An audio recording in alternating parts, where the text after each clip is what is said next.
Hey folks, this is Omi Sade Bernie Scott of the Black Girl's Guide to Surviving Menopause. I've been thinking a lot lately about practice and ritual. You know, those traditions that are passed down through families from grandparent to parent, parent to child, but also those religious practices and traditions and rituals that are passed down from master teacher to student to initiate. Been thinking a lot lately about how some of the traditions and practices that were a part of who we were before we came to this country, but were stripped away from us, are now being given back to us, gifted back to us. Been thinking about the power of our ancestral through lines and how, though they might have been interrupted, they were never disconnected. And we get to return to those traditions. We get to claim those traditions and bring them back online for our own healing. In this episode, I get to have a conversation with the amazing Karen Rose. Karen Rose is an herbalist, a homeopathic healer, a priestess, a student, and a master teacher. With her Sacred Vibes Apothecary, she provides herbal and plant-based remedies for her local community and for folk like us virtually who also need to access and tap into those traditions, those rituals that were gifted to her from her family in Guyana, from her grandmother, from her grandfather. I know that you're going to enjoy this conversation that I had with Karen. She shares so much of her journey with me and reminds me of the importance of the reclamation of our traditions. Sometimes they're interrupted, but they're never disconnected. I hope you enjoy. This is Omi Sade Bernie Scott, and this is the Black Girl's Guide to Surviving Menopause, introducing Karen Rose. Hey, Karen. Hi, Omi. How are you? I'm good. Thank you so much for agreeing to spend some time with me and have this conversation. I'm happy to. I want to say for the folk who are listening to this episode of the Black Girl's Guide to Surviving Menopause that for the vast majority of the episodes I've done prior to the last two, they've been with people that I trust and feel like I can be vulnerable with and have like really sweet, intimate, sometimes hard, often funny, emotional conversations with. And I'm always present to how we experience people that we don't know their avatars on social media. You know, we see the avatar that's put forth. Sometimes we're compelled by that avatar. Sometimes we're confused by that avatar. And then sometimes social media becomes a tool our ancestors use to catch our attention, to facilitate connection. And I absolutely feel that way about how I happened upon you and was like, why do I feel like I know this sister? What is that about? And as I listen to your voice, as I receive the offerings that you provide us in so many ways around our ability to tap into our own kind of herbal lineage and the plant medicine and the plant allies that live right here around us. But then I also was like, no, there's something else. There's something more than that, because there are people who do that. And I'm like, oh, that's cool. It's groovy. I appreciate that person. But I felt compelled by you. And I was like, wait, what is this? What is this? And then when I found out that you were a Cancer, I was like, that's one thing that makes sense to me, because I absolutely have an affinity for Cancerian energy, having been raised by two Cancerian parents. And then I was trying to pick up on your accent. I was like, where is Karen from? And then when you said you were Guyanese, I was like, oh, this is the sweet reminder of the person who I grew up living next door to, who has such a beautiful relationship with my mom. And we had relationships with her daughter, my aunt Sybil, who was Guyanese. And she was the first person I ever met from Guyana, and the first Black person I ever met from Guyana, where I was like, oh, I didn't even know that this was a thing. I didn't even know much about this place. And she just had such a beautiful connection to my mother and my younger sister. And so I just felt like the ancestors were nudging us closer together to be like, you all should be connected. For what reasons will be revealed, but I trust that so deeply. And I just appreciate all the ways in which you show up. Likewise. So I don't know much about you, but when I saw the Black Girls Guide, I was like, this is something I've been thinking of, Mm-hmm. because within my practice, I see so many women that are menopausal, or so many people that are menopausal. And I thought to myself, well, I certainly wish that there was more information for us, Uh-huh. especially being Black as the identifier. I was like, there should be a lot more information written about menopause, but also by Black women, right? Right. Mhm. Absolutely. Absolutely. So give thanks for that. Before I start going in, because I'll run off into a rabbit hole and start talking about other things, I Okay. really want to introduce the listener to you. So, Hmm. can you share a little bit more about your story and who you are, and also how you find yourself walking with the identity of herbalist, priestess, wise woman, witch, healer, all those things. Give us a little bit of your background and your origin story. I would love to. So I grew up in Guyana, and Guyana is in South America. It's interesting because many people were considered part of the Caribbean. And the reason that we're considered part of the Caribbean is that we're the only English speaking country in South America. So we're somehow grouped into the rest of the Caribbean. So I grew up with a Caribbean, a West Indian background.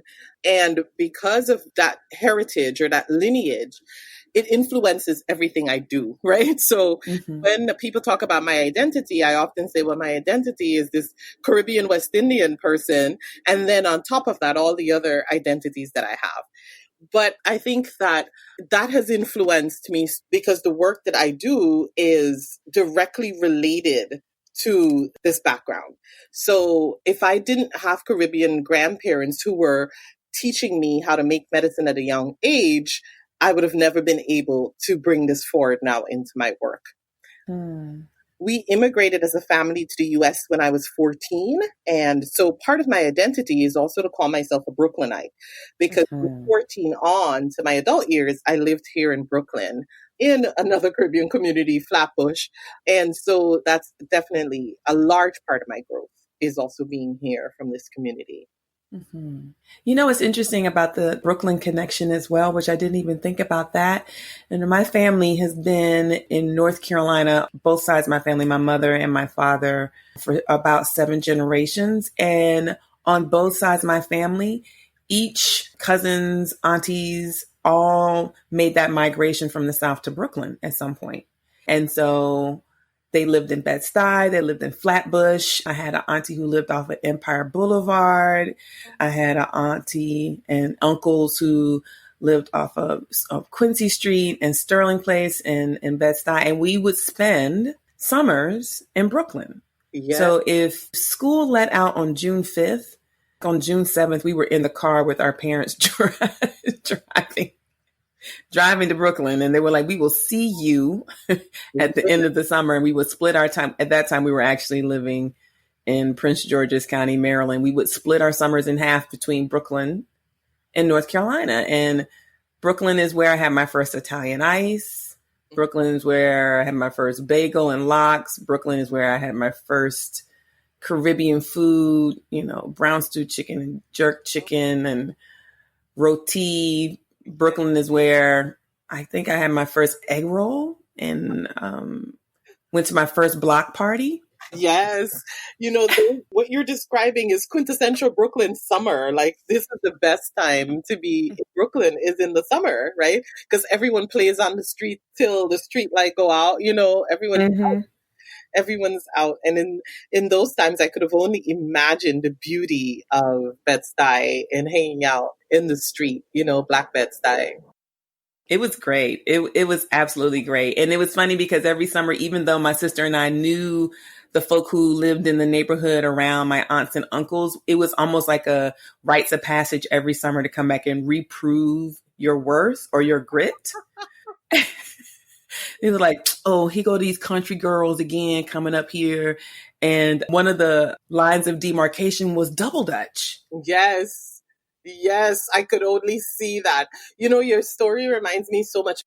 It was kind of the opposite for us. We lived in the city, and come summer, the day after school or the day of the last day of school, my grandmother would have already arrived a few days prior. She would just pack us up and take us to the country.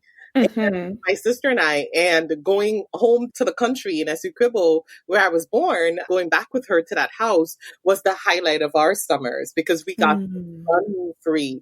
I got to like really be the voyeur of all my spiritual practices that I used by those summers spent by going back to my grandmother's house in the country. So I'm listening and I'm like, yes, I know that feeling about like the day after and you're gone. You won't be back. Literally, we'll be coming back maybe a day before we had to go back to school. No much time with the parents over the summer. That's right. You had to come back in time to get your hair done so you wouldn't be looking crazy going back to school. And that's it. They weren't having us back early to play. I love it. I love it. Can you tell us more about this ancestral herbalist practice that was gifted to you by your parents and your grandparents? Tell us more about this practice and also other learnings or practices that have influenced where you are now as a master teacher with so many people. Yeah, you know, I grew up in a space where I mention Essequibo a lot because Essequibo Coast, where I was born and grew at my grandmother's house, was a place where there was no doctors, right? So, you know, it was a village really of people who had healing practices that had to come forth. I think later in the time they had a hospital, but growing up, most of us got our healing from neighbors, from other people in the community. But we didn't call them healers. We just knew who to go to. That was so interesting to me to be like, you know, in this community, we call people with a special talent for different things healers, right?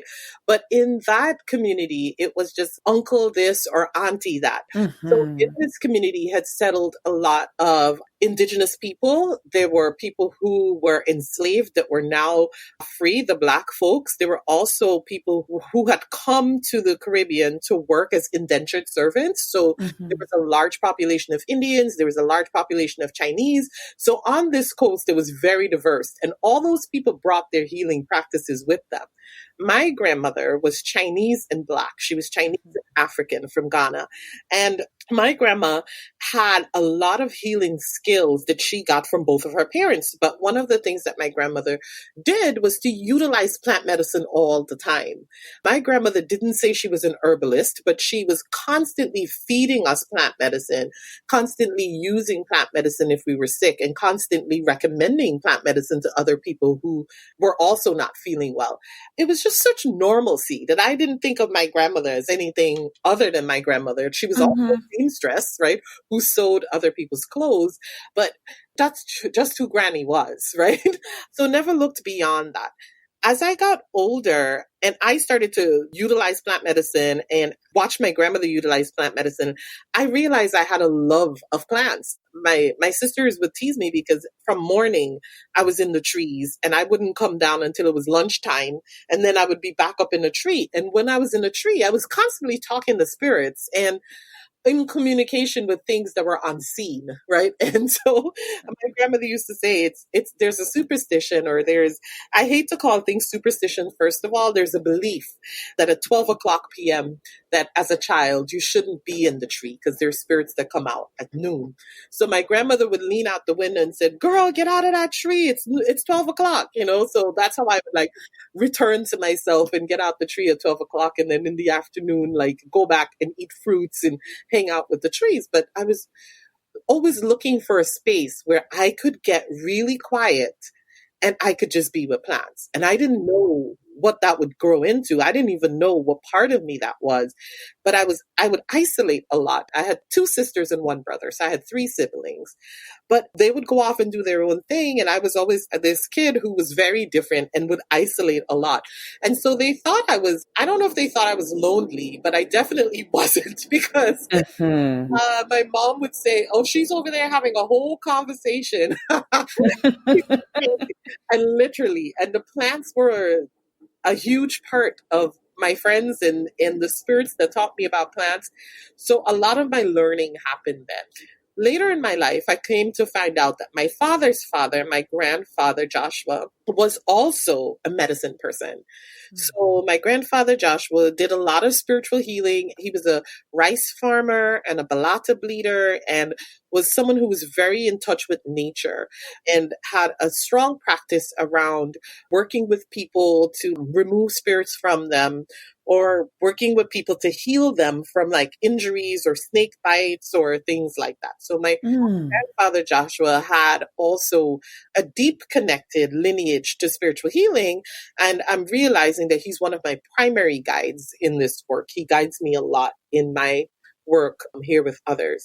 So this is ancestral lineage that I come from for my spiritual work. But also over the time, learning herbalism here in the US, I realized that it was so disconnected from spirituality, number one, that I had to like learn herbalism and then re-enter herbalism with my spiritual lenses.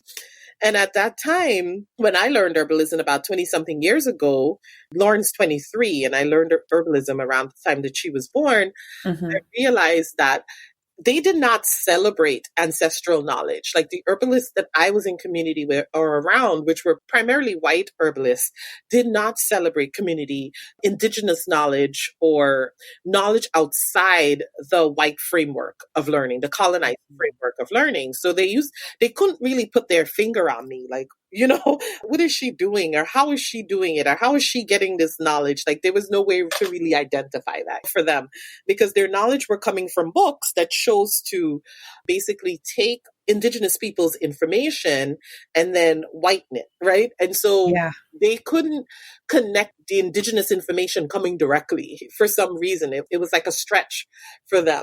So a lot of my herbalism practice started to encompass like learnings from other indigenous society because I was like, this doesn't make sense. So I started to work with curanderas on the West Coast, like learn with them. And then I started to do a lot of work with the native people of this land. At that point, I was living in Arizona, so that was the Hopi tribe.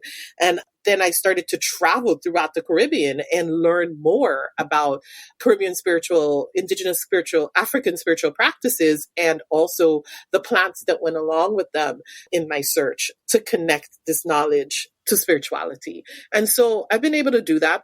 I've been teaching over the last decade spiritual herbalism, which combines African and diasporic spiritual technologies with plant medicine.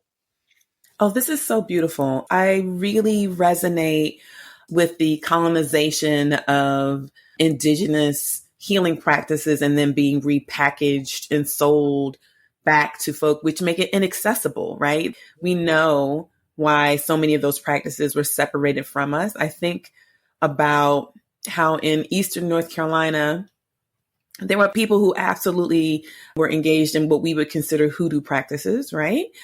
Folk who would be called a root woman or a root man, who you would go to for all manner of healing, physical and spiritual, and how they were revered and feared. And there was so much superstition and stigma attached to these roles that folk played in our rural communities. And I remember when we were little girls, my sister burned her arm on a light bulb, and it was a nasty burn. And my auntie took us to see a woman who could talk the fire out of a wound. I was probably 9 or 10, which would have made my sister 7 or 8. And we went to this woman's home, and she was an older woman, and she pulled out her Bible, and she opened the Bible, and she let the Bible fall where it wanted to. And she read the scripture. So she divined using the Bible. I know that now, right? Because of my experiences with different divining tools. But at that time I was like, what is she doing? She opened the Bible. She let it fall where it would. She read that scripture. And then she took her hand and she placed it on my sister's arm. And she prayed over my sister's arm. And to this day, my sister turned 52 on July 26th. A wound that should have been a 3rd-degree burn is flat, right? There's no demarcation on her arm. You can see because the pigmentation is darker. But if you didn't know any better, you could probably think it was a birthmark, right? And I asked my sister, I said, well, what did it feel like? She said her hand got hot. I could feel her hand warming up as she prayed over my arm. And I was like, wow. Yeah. And my auntie loved Jesus. Matter of fact, she loved white Jesus very much. Yes. And she also loved us. And she knew that this woman was doing something that was divine. Correct. That could heal. Yes. Yes. Yes. And those are the healers that we're calling back today. We're calling back that connection to healing again, because we realize how important it is now for our community to have medical autonomy, like have autonomy in healing autonomy, to like heal ourselves and take care of ourselves. So if we were to think about it, if something like that were to happen, who could we go to in our community? And so the elders or ancestors, they had that connection. They knew exactly who to go to. And that's something that, you know, our generation has lost. Like, we don't know who to show up to in our community that provides that service. And I think a lot of my work is not just providing healing, but also that connection.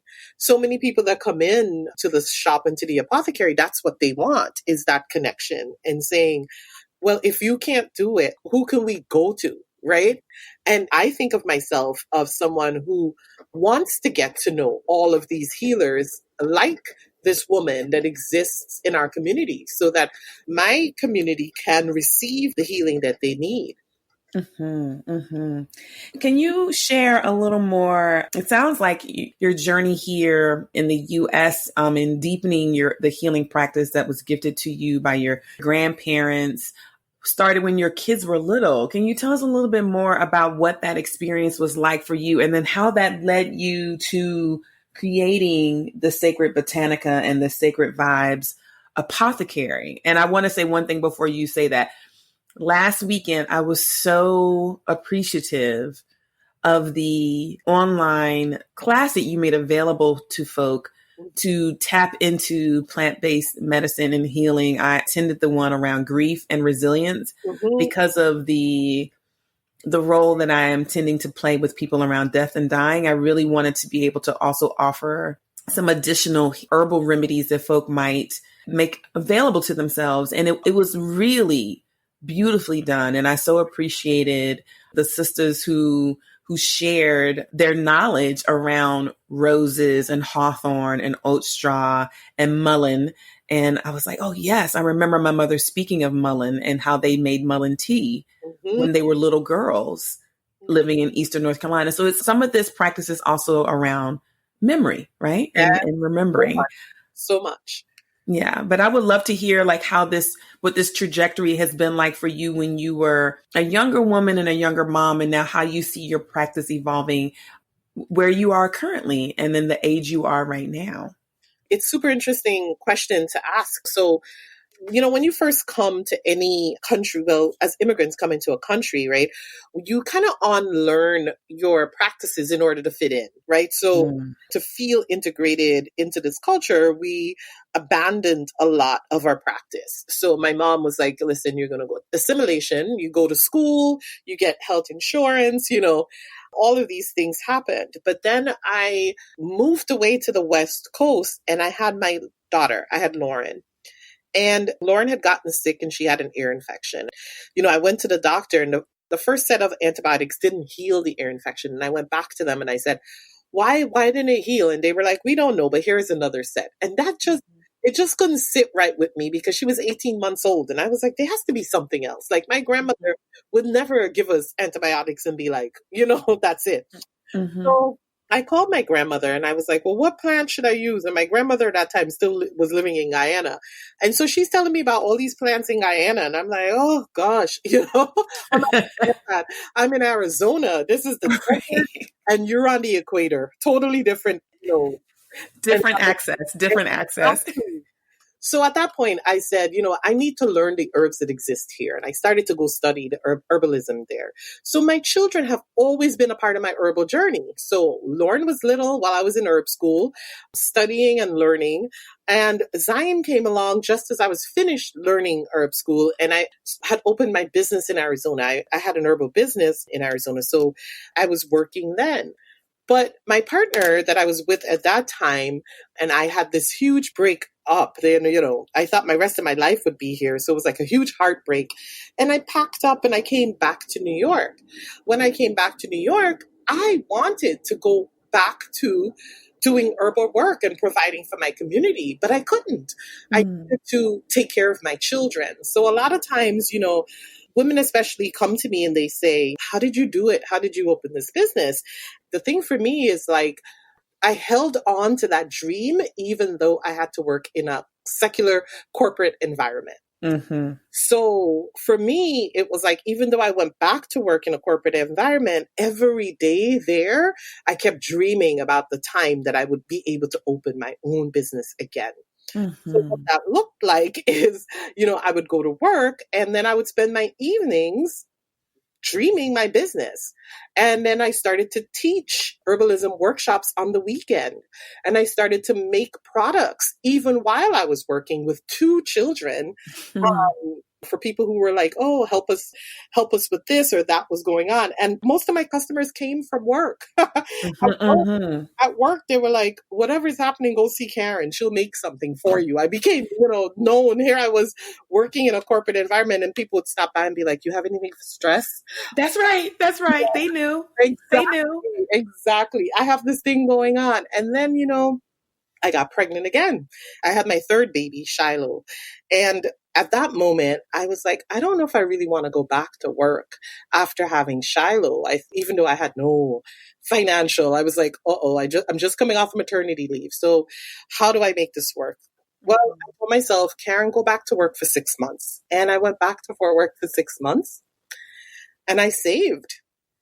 One of the things that I want to uplift here is the African indigenous technology of a collective economy, susu, Yes, Susu. because This is interesting you're bringing this up because, there's been this resurgence of the Susu since we've been in quarantine. Oh, of course. I mean, I bought my first home in Arizona with a susu, but I grew up with my parents always involved in susu, right? So I have to say that I'm a strong believer. And there was someone at my job who was running a susu. I contributed like to the maximum because I had this dream of like, Karen, you're going to leave this place. Right. And so the month I collected my susu, the month that I opened my shop and I was like, that's it.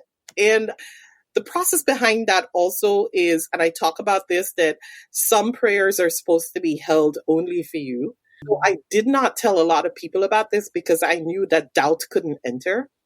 And so my parents didn't even know until I left my job. And so I left my job and I opened up Sacred Vibes Apothecary. And this was 2009 in May. Having young ones, my daughter, the eldest of my children at that time, Lauren, was 10.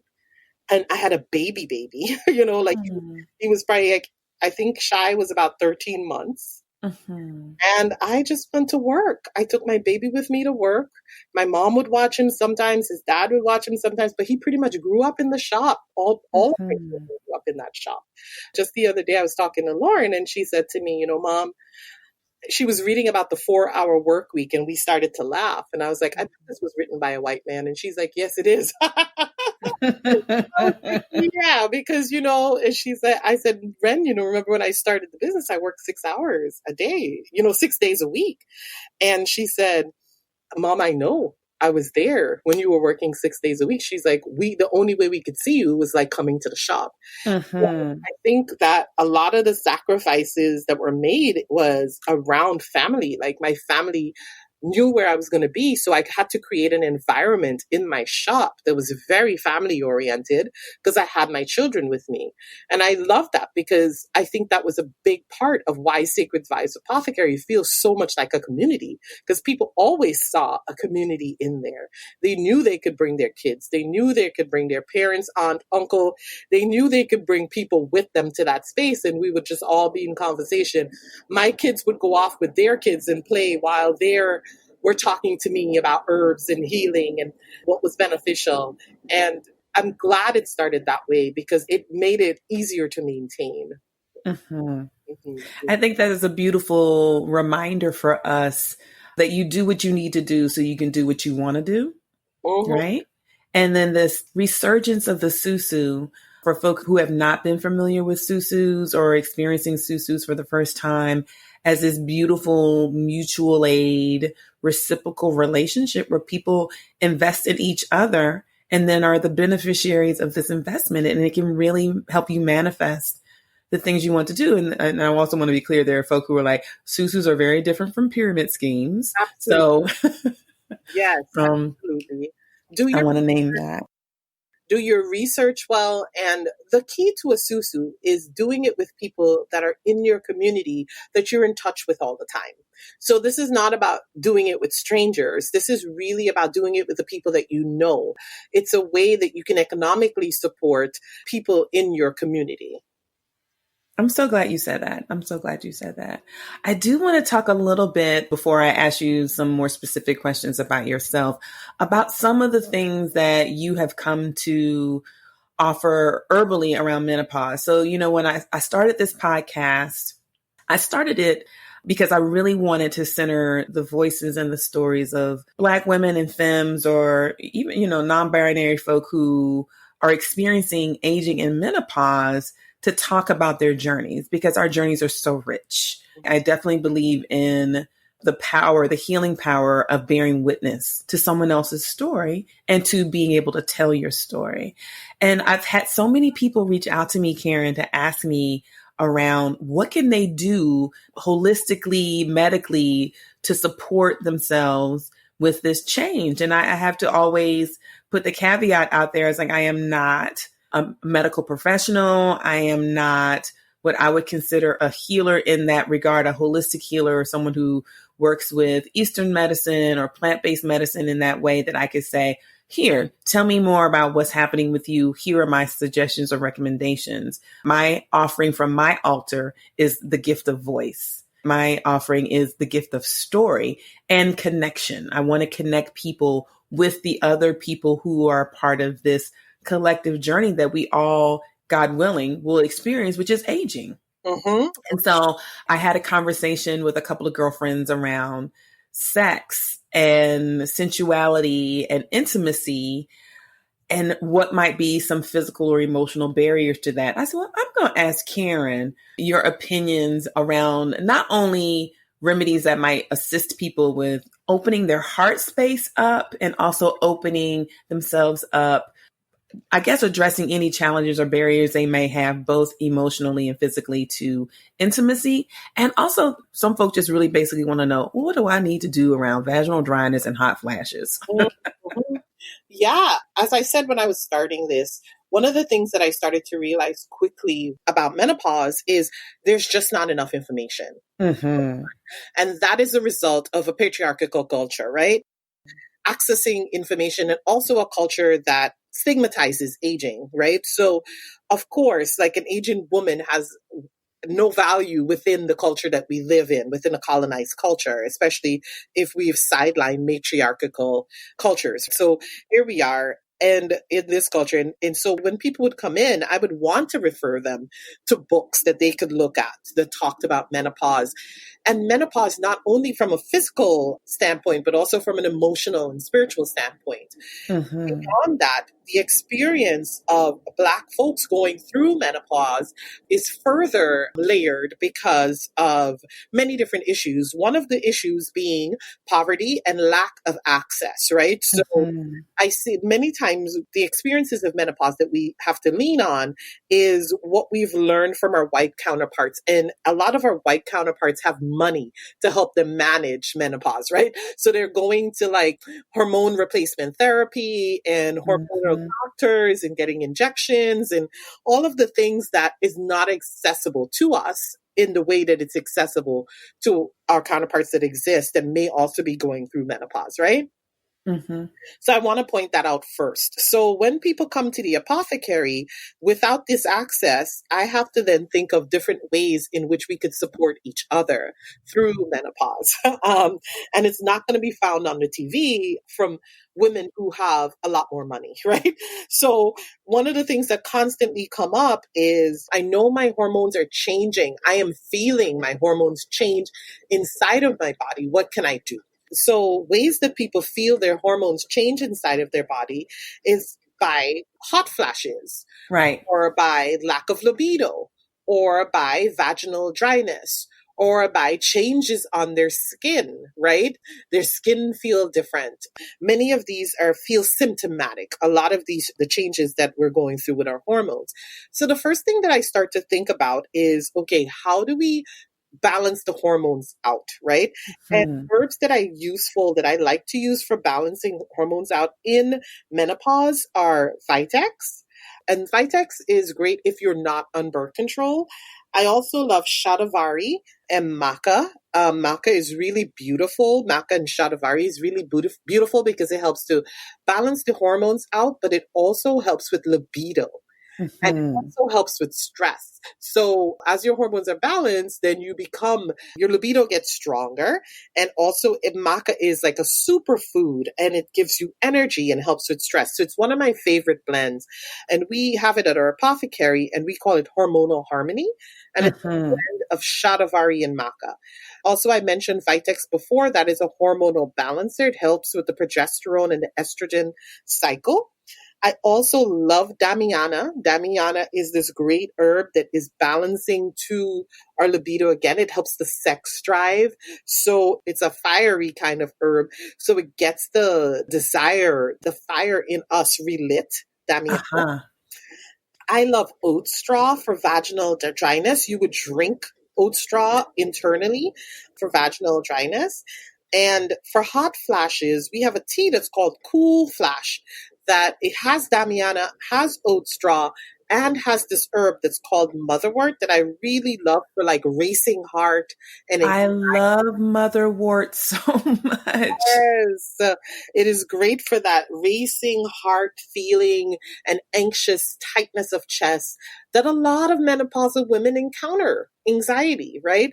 And in Western medicine, it is often interesting to me that so many women go into the emergency room because their heart is racing in menopausal because of hormonal issues, but they think they're about to have a heart attack. And the doctor does all the tests and he's like, no, you're not having a heart attack. But they're not informed that it's because of menopause, right?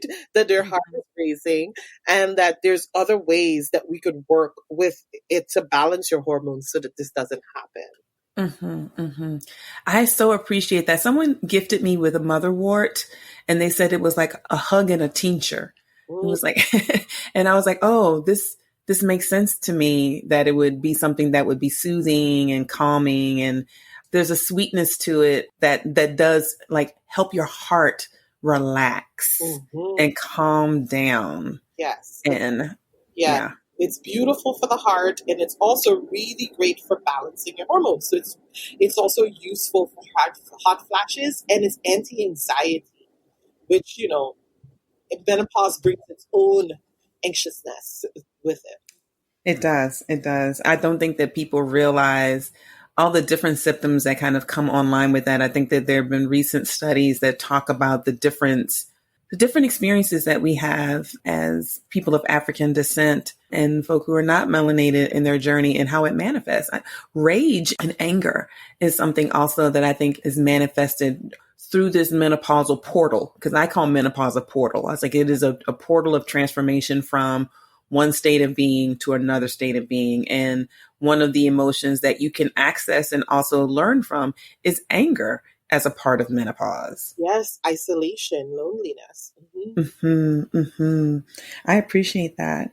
I would love to know for you personally, as a mama of three beautiful children and a teacher and a resource and a nurturer and a guide, like how you take care of yourself.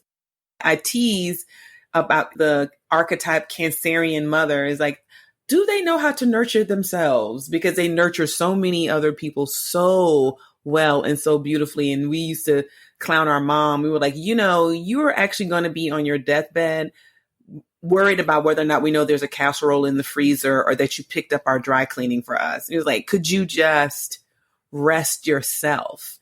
And so I would love to know, like, how do you access mothering yourself, access the things that are important for your own journey as you are continuing to grow and learn about yourself as a woman as you age? Yeah, one of the things that's tremendously noteworthy is that menopause is new to all of us. And as we age, there's a newness that comes in. So it's the unexpected. So I want to put that out there, that ways that I may have taken care of myself before, I'm finding that as I'm aging, those ways have to change.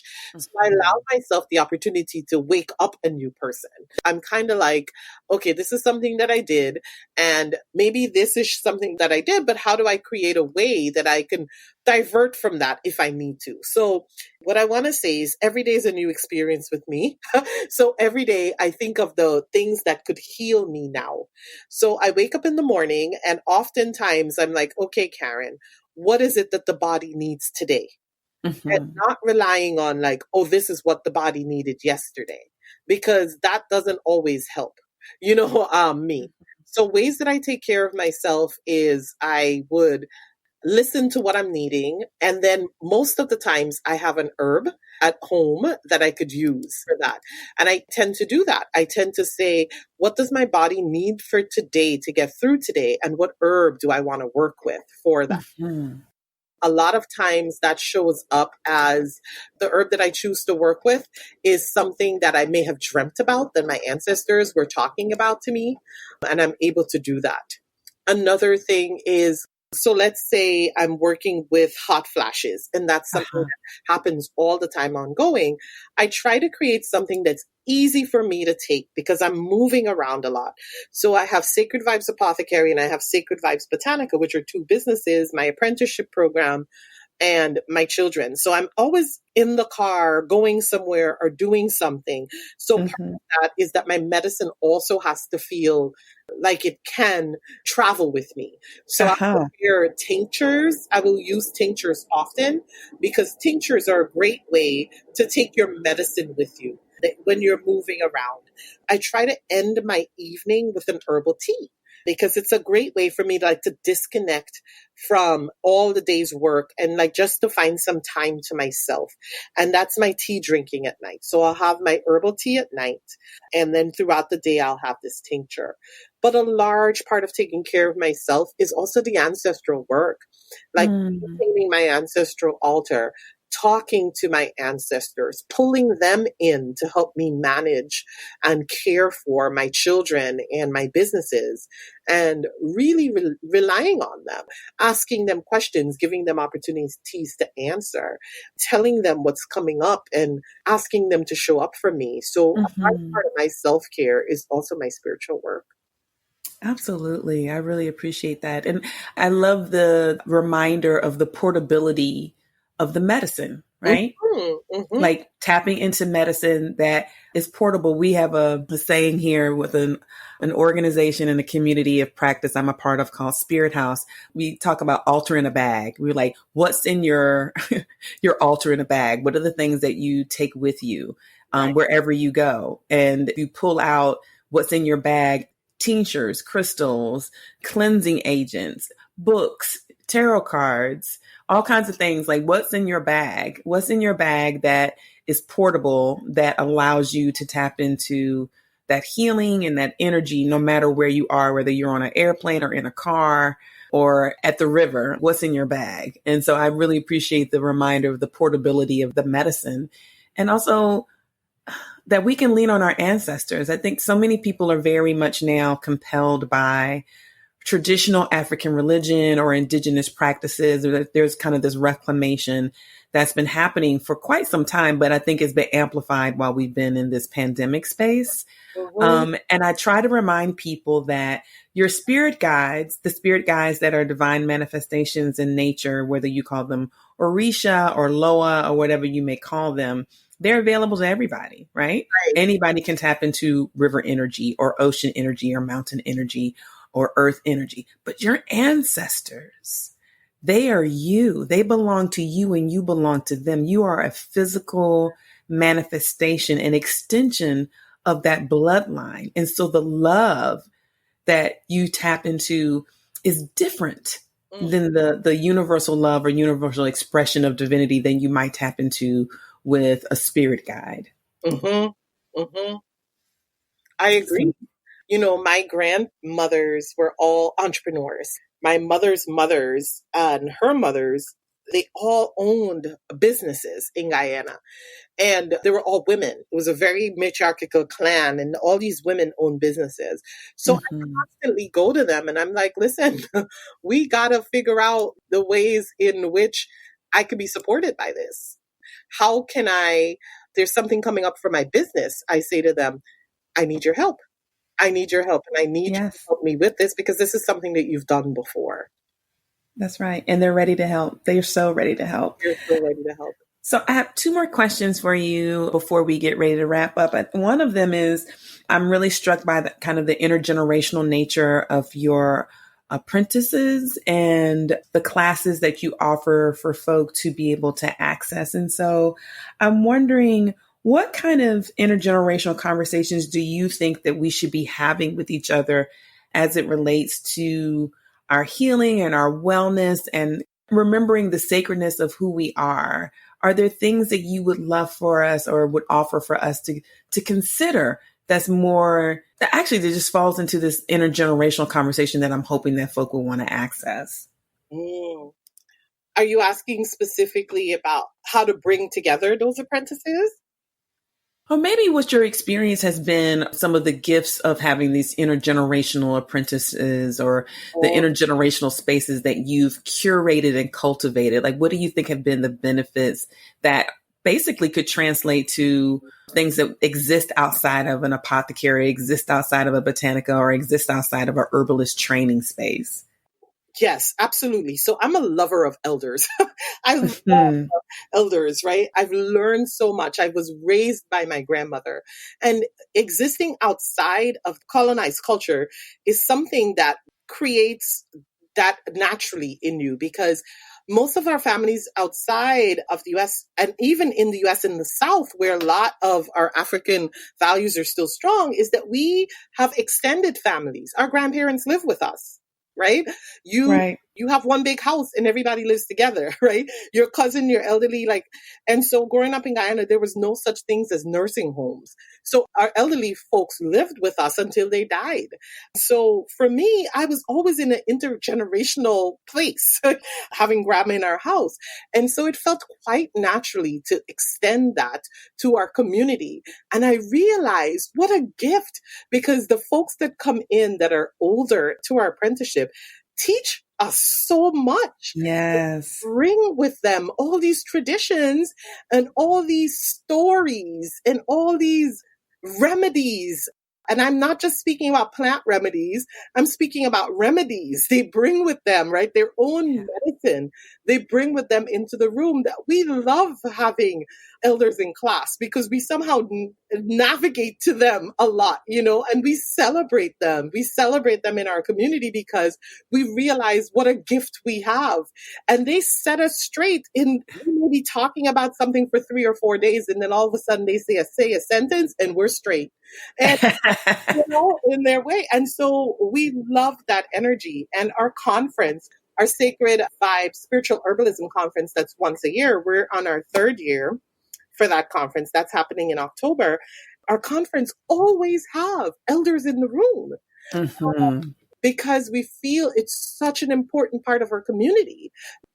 I don't think our community could exist without our elders. I think our elders are a really, really grounding force to this community. Mm. I really appreciate you saying that. I had posted something on Instagram a couple of weeks ago about caring for our elders. And I if love that, that post. geez, I'm very much like you, Karen. I have a love thing for the elders in our community. Telling me. And I love to sit. I love the practice and the technology of sitting with your elders, whether that's an imaginary porch that you get to reconstruct by having conversations with them, or a real porch, or because now we're in the pandemic where they're sitting on their porch and you're standing in the front yard, Yeah. whatever it is. I love that energy exchange. I love the reciprocity of that. I love how we get to remember how interconnected our journeys are. And I do love being set straight by elders. I really do, because they have a way of setting you straight, especially elders who have done their work in trying to heal their own journey. We all walk with some manner of trauma. Some it's more obvious, and for others, it's a deeper excavation. But for the elders who also have been very clear about their humanness and their personhood, ooh, child, there's nothing better than me than to have like a real vulnerable, intimate conversation with the elder who is very clear about who they are as a human being. It is a beautiful thing to behold. Yes, and I think we need that because so much of our culture is about this calling out cancel culture, and Mm-hmm. elders don't have that, right? Elders tend to have a call out, and we still love you. You know what I'm saying? Yeah. I'm going to call you out or in, but our elders have a way of saying the truth. My grandmother never lied to you. And my grandmother had this uncanny ability of telling the truth and loving you through the truth. So if you didn't want the answer, then don't ask Granny. But if you wanted the answer, ask Granny, and the answer may bring up some feelings in you. And my grandmother was one to say, oh, you feel a certain way about that. And you were allowed to say, well, yeah, I feel like this about it. And then she would say, well, this is what I don't like, but you are this person. So she identified that our actions were different than who we were. So it wasn't this condemnation of the person, but it was definitely saying like this action needs to be improved. And I love that relationship with our elders. I do too. So we are wrapping up and bringing this conversation to a close. And one of the things that I like to do is to give space for the folk who are making an offering to this Black Girls Guide, the opportunity to do that, right? So some of the offerings have been from people's lived experiences, and you really get to choose what it is you'd like to offer to this space we're creating, this energy we're creating. And folk who are listening to the podcast can access that. And my intention that's been set and that is starting to manifest is that there will be a physical guide or a series of guides that people will be able to use and read and gift to other people in their lives. And so I would love for you, Karen, to offer some kind of advice or wisdom or thought for this guide around how we can navigate our aging and our menopause. The first thing that comes to mind for me is the beauty. And when I speak of beauty, I don't only speak of physical beauty, but I feel like the beauty of knowing yourself is tremendous. I've never felt more comfortable in the person that I am today than I've felt before. And I think that is a beautiful space to be in because with my comfortability, I'm able to embrace other people. So I don't feel like I'm losing my power by talking about how powerful another woman is, or how powerful someone else is, or how beautiful someone else is, or how generous someone else is. Like it doesn't take away anything from me. And that to me is such a beautiful, that's the position that I want to be in for the rest of my life. And I think that is a lesson that I've learned from aging, that my success and my beauty and my offerings are here really to support someone else's offerings that they may bring. So on that note, what I want to say is thank you to you for having me here. Thank you to you for having me showcase Karen and showcase the work that we've been doing in community, because you also are embracing the beauty of that lesson. I appreciate that. You're so very welcome. Can you tell our listeners how to follow you or find you on social media, as well as any website links? And I will make sure to put in the episode description the links to your websites and also your handles. But can you say those for me? Sure. So you can find me on Instagram under Empress Karen Rose. Our website is sacredvibeshealing.com. Sacred Vibes Botanica, NYC.com is also our botanical website. And Sacred Vibes Apothecary at Instagram also is how you can follow us on social media. Awesome. And I hope people do take advantage of that, because Karen not only is like breaking down all these beautiful ways that we can enlist the spiritual sacred help of our plant allies, Karen also be breaking down the astrological celestial events that are occurring. And as we are in Mars in retrograde as an Aries, I have to say, I appreciate you shining light on that as well. I'm grateful. I'm happy to do it.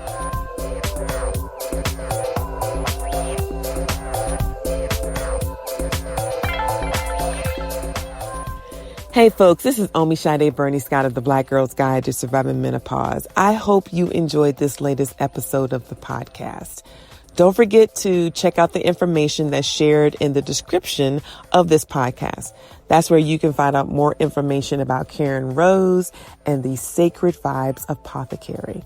Also, if you're interested in learning more about me or the podcast or the spaces that we intentionally curate and create for stories to be shared for our healing and exchanges, then check out our website, Black Girl's Guide to Surviving Menopause.com. Don't worry, that website information is where? In the description box. Also, while you're checking out our website, please consider becoming a sustainer of this podcast and the work that we do to create and curate original content for Black women and femmes around aging, pleasure, creativity, and spirituality and change. There's a link to the Patreon if you want to become a monthly sustainer. But if that's not something that you can do right now, that's okay.